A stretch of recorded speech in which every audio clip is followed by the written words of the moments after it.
காதல் தோற்றதா இல்லை அதிகாரம் வென்றதா? கவிதையால் காதலித்தவன் அரசியலால் கொல்லப்பட்டான். அரசன் தான்தான் அரசன் என்ற ஆணவத்தால் சதி செய்து வீழ்த்தப்பட்ட காதல் கதைதான் இது. தமிழ் இலக்கிய வரலாற்றில் காதல் மட்டுமல்ல, அரசியல், அகந்தை, அதிகாரம் எல்லாம் சேர்ந்து உருவான ஒரு துன்பியல் கதை உண்டு. அதுதான் அம்பிகாபதி அமராவதி. இது கற்பனை மட்டுமல்ல, இது ஒரு இலக்கிய வரலாற்று மரபுக்கதை. அம்பிகாபதி இராமாயணத்தை தமிழில் எழுதி புகழின் உச்சியை அடைந்த கம்பரின் மகன். அரசன் அல்ல, ஆனால் கவிதைகளால் அரசர்களை நடுங்க வைத்தவன். சிறந்த கவிஞன். அமராவதி 3ஆம் குலோத்துங்கச் சோழனின் மகள். அரண்மனையில் வளர்ந்த ஒரு அரச குமாரி.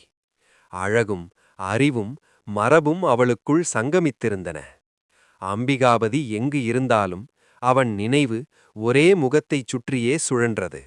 அமராவதி. இது திடீர் ஈர்ப்பல்ல, இது கவிதையால் வளர்ந்த காதல்.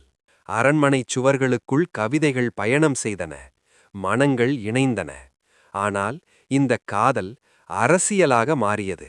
இவர்களது காதல் பற்றி தெரிய வந்ததும் அதை ஏற்றுக்கொள்ள மறுத்த குலோத்துங்கச் சோழன் ஒரு சோதனையை வைத்தான்.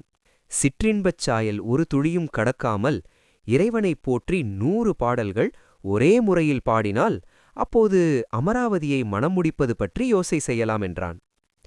அவனோ திறமையான கவிஞன் அல்லவா? இதை கேட்டதும் எப்படியும் வென்றுவிடலாம் என்ற நம்பிக்கையில் மனமகிழ்ந்து சம்மதித்தான். அடுத்து என்ன நடந்திருக்கும்? நீங்க சொல்லுங்க. இது ஒரு வரமா? இல்லை, இது ஒரு அரசியல் சதி. அம்பிகாபதி பாடத் தொடங்கினான். 1 பாடல், 2 பாடல்.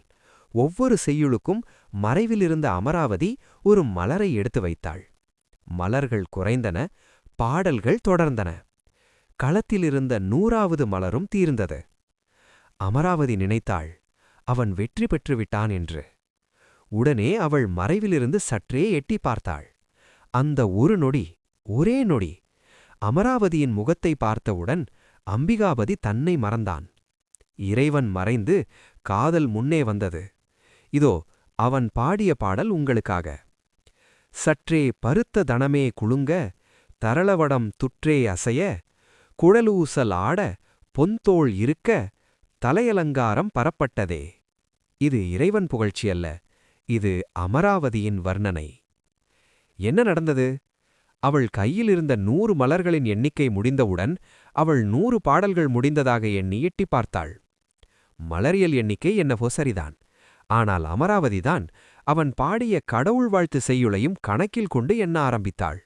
இப்படித்தான் 99 பாடல்கள் முடிந்ததும் 100 பாடல்கள் முடிந்ததாக நினைத்து அவள் எட்டி பார்த்தாள். கண் முன்னே தோன்றிய காதலியின் முகம், அதை கண்டதும் மனதில் பெருக்கெடுத்த காதல். சோழன் வைத்த சோதனையில் அம்பிகாபதி மயிரிழையில் தோற்க வைத்தது. உடனே குலோத்துங்கன் தீர்ப்பளித்தான். அம்பிகாபதியும் கூட கம்பரும் இனி சோழ நாட்டில் இருக்கக்கூடாது என்று. ஒரே காதல் 2 உயிர்களை நாட்டை விட்டு துரத்தினது. இருவரும் காதல் வாழ்க்கையை சேர்ந்து வாழ முடியாமல் தவித்தனர். அவர்களின் வலிதான் இன்றும் பேசப்படுகிறது. அது மட்டுமில்லை, கம்பன் பாடிய ஒரு தனிப்பாடலில் கம்பன் சொல்கிறார், அம்பிகாபதி வெட்டி வீழ்த்தப்பட்டான் என்று.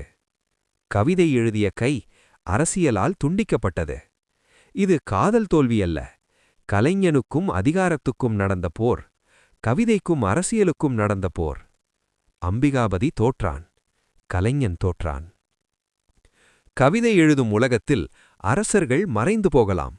ஆனால் காதலால் எழுதப்பட்ட ஒரு வரி காலத்தை தாண்டி உயிருடன் இருக்கும். Ambikapathy Amaravathi. A love that lost to power, but won history. உங்க நண்பர்களுக்கும் இந்த வீடியோவை ஷேர் பண்ணுங்க. இது போன்ற வீடியோஸ்க்கு சப்ஸ்கிரைப் பண்ணுங்க. நன்றி.